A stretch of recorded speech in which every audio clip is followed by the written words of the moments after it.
Andriamatoa ministra professeur Madamady sy ireo ekipa izay tonga marobe miaraka aminao. Misy fomba amin'ny médecine zay natao hatramin'izay. Ny médecine moa dia mamolavola ny olombanona ho lasa mpitsabo. Dia misy mpampianatra eto ary mialatsiny raha mampiasa zay fitenenana zay hoe cher maître. Misy maromaro hitako eo isika mpiara-miasa rehetra tokolasy tokovavy. Tsy atao lava ny resaka fa ny fampidirana ny sasiteny rehetra teo dia ombako mana avokoa.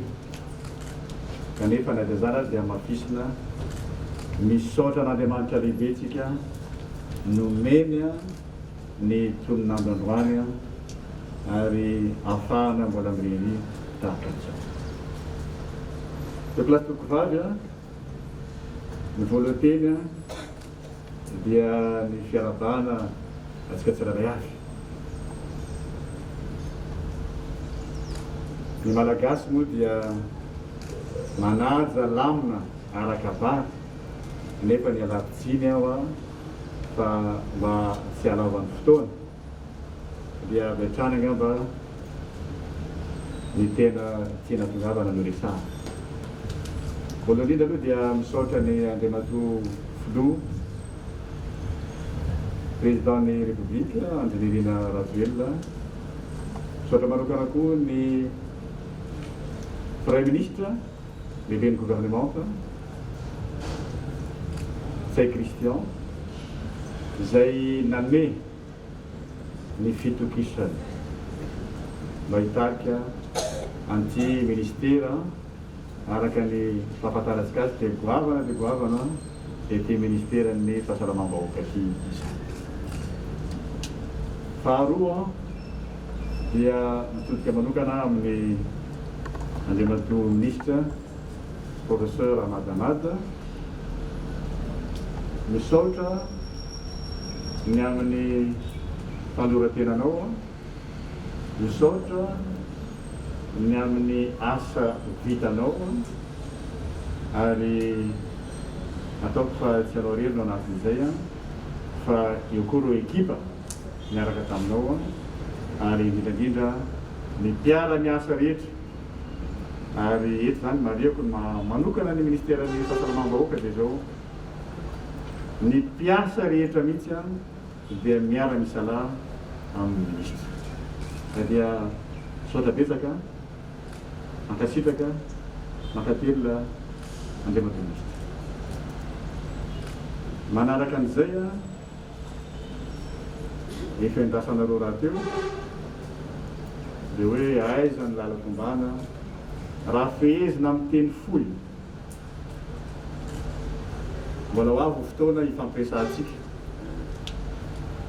satria ao nareo namana mpanao gazety izay tsy adino mitandraka amin'ny vaovao mba hoentina manabe ny vahoaka, mampafantatra amin'ny vahoaka dia jalana tahaka itony. Misy fotoana izay fampiresahantsika iny amin'izay fa ny teniko angamba dia tsotra ihany sady fohy amin'izay lafin'izay araka ny fanambarany Andriamatoa filohan'ny Repoblika moa zany dia araka ny fahafantatrareo raha teo migamaly fa anisany ankinina amintsika dia ny anatsara sy anorona fotodrafitrasa maro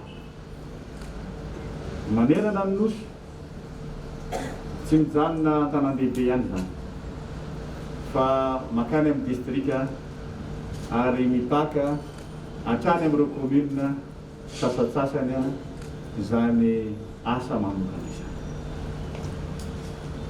Ny faharoa dia zao reny fotodrafitrasa reny dia tsy afaka handeha amin'izao fotsiny raha amin'ny resaka ara-pahasalamana izany fa tsy maintsy misy fampitaovana ao anatiny ao. Ho jerentsika mifampitaovana mety amin'izany fotodrafitrasa marobe izay atsangana miaraka amin'ny ireo voalohan'ny repoblika sy andriamatoa premier ministre izay nanome mahafantatsika tsara manamafy ny resaka an'izany omaly. Ankoatran'izay moa dia misy zavatra tsy maintsy mbola ho jerentsika fa tsy vita androany zany. Fa ataoko hoe ho avy ny fotoana izay ampahafantarana tsy hoela satria mba fatodiny koa isika. Fa na dia zay fotsiny ary dia efa ngeza be zay ary ataoko fa mamaly ny etaetany vahoaka satria midina any fotony ireny fotodrafitrasa reny, midina any fotony koa ny fampitaovana ao anatiny. Manaraka an'izay dia mba te hitodika manokana zany amintsika mpiara-miasa. Rehefa miteny dia isika mpiara-miasa ato anatin'ny ministera ny fahasalamam-bahoaka. Na itsika mpiara-miasa mivantana, na itsika mpiara-miasa izay miombona amin'ny fanatanterahana ny Adidimasina dia ny fikarakarana ny fahasalamam-bahoaka dia manantena fa hiary asa isika ary izany rehetra zany dia natao ahasoa an'ity gasikara iombonana ity, ahasoa ny malagasy ary tindovantsika azy satria zany no efa velorano ary anatin'ny velorano fahadimy izay efa enitsika ary efa imbetsaka no nambara ny voalohan'ny repoblika zany velorano zany. Zay ngamba tompolasy tompokovavy amin'izao lanonana azazaina hoe tsotsotra nefa ny manana maizy azy. Ary androany dia za efa ileirany tsy teto ministera fa tena betsaka kosa dia aloha hitehaka atsika ho anareo misaotra tompola tompokovavy.